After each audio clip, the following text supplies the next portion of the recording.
My name is Stephen USSR Robinson, and thank you for watching Sporting Icons.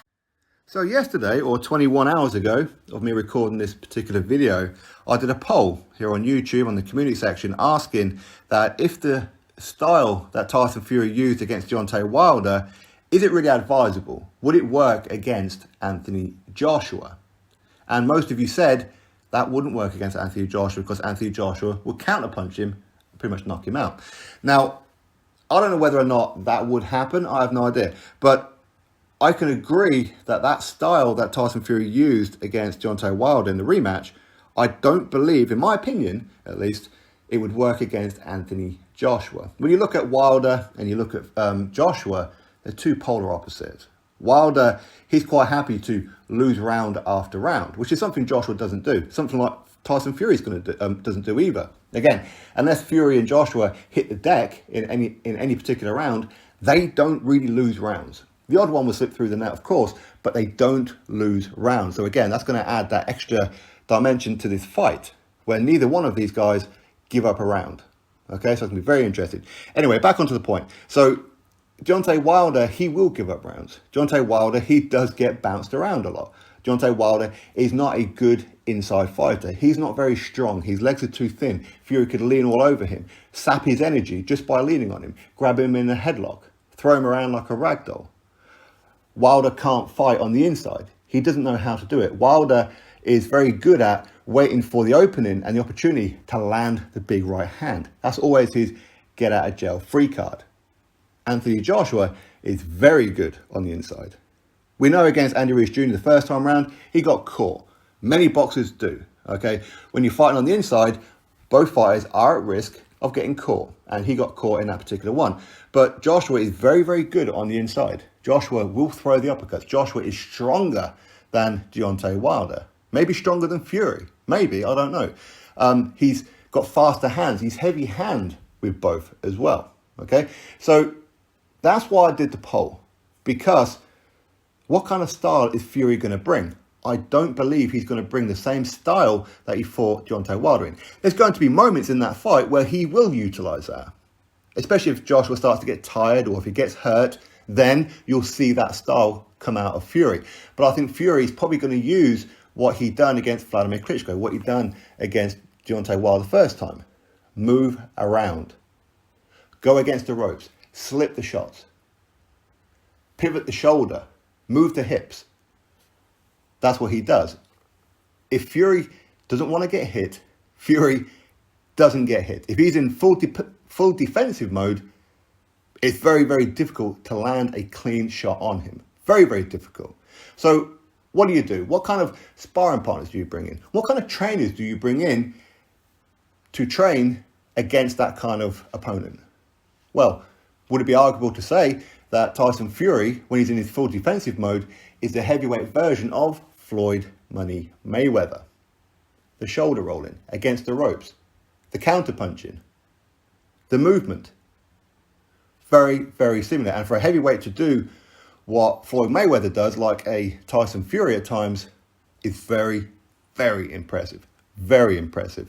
So with Floyd Mayweather, when he was talking about the fight, how it's a very interesting fight between Fury and Joshua, and there's lots of different dynamics to the fight, and this, that, and the other, there's a few ways of looking at this one, especially when he closes it off during that very same conversation with that he speaks down Fury Joshua all the time, and he's looking forward to joining him soon and working with him.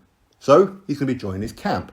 Now, we could look at it, and maybe we're looking at it too deeply. Maybe he's talking about he's going to be working with him on a business adventure. It could be that. Maybe one of Floyd's fighters is going to be on the undercard, or maybe one of his fighters is going to be sparring Anthony Joshua. Okay, there's different ways of looking at it, but I think most people would agree with Floyd Mayweather's statement that he's going to be joining the camp of Anthony Joshua, because Floyd Mayweather will teach Anthony Joshua how to do certain things, how to evade certain shots, and how, when your opponent is doing that, how to trap them. How to land the punch, because people couldn't figure it out against Floyd Mayweather. When Floyd Mayweather is doing his defensive, his shoulder rolling, all that kind of thing, his opponents couldn't figure out how to land clean shots on him. Floyd Mayweather never really took punishment, did he? So, If his opponents can't figure it out, then how do you pin down and land flush shots on your opponent when they're doing that? The only person who will really know that is Floyd Mayweather. So he will obviously be showing Anthony Joshua, well, when I do this, the way to stop me from doing this and the way to land a clean punch on me is if you do that. So he will be teaching secrets to Anthony Joshua. So when Tyson Fury does that, Joshua will know, okay, when he moves this way, this is how I hit him. This is what I do. Makes sense, right? So Anthony Joshua, he's no stranger to bringing in new additions to his camp. He really isn't. Different sparring partners, for example. My very good friend, Stephen USSR Robinson, a lot of you, of course, will know him by now. He's featured on the channel a lot. He spent some time with Anthony Joshua recently in sparring. Okay. Now, will this lead on to him joining Anthony Joshua in full training camp in preparation for Tyson Fury? I don't know. I really don't know, to be honest with you, is the honest answer. But by all accounts, the sparring went very, very well. Rob McCracken he liked what he saw. Anthony Joshua enjoyed the sparring. He enjoyed the banter with Stephen that as well, which of course is very, very important. But the way that Stephen has been applying some of his skills lately, I have no idea if he'd done it with Anthony Joshua or not. I never really asked, to be honest with you. But the way that Stephen has been sparring lately, and I was very, very impressed when I've seen it in his last spar, probably about a week ago now. He's sparring these are different heavyweights. He was moving like Fury. Now, he picked up a lot of that when he spent a great number of weeks with Hughie Fury and, of course, Peter, preparing and helping Hughie for his Marius Wack fight due to the size and all that kind of thing.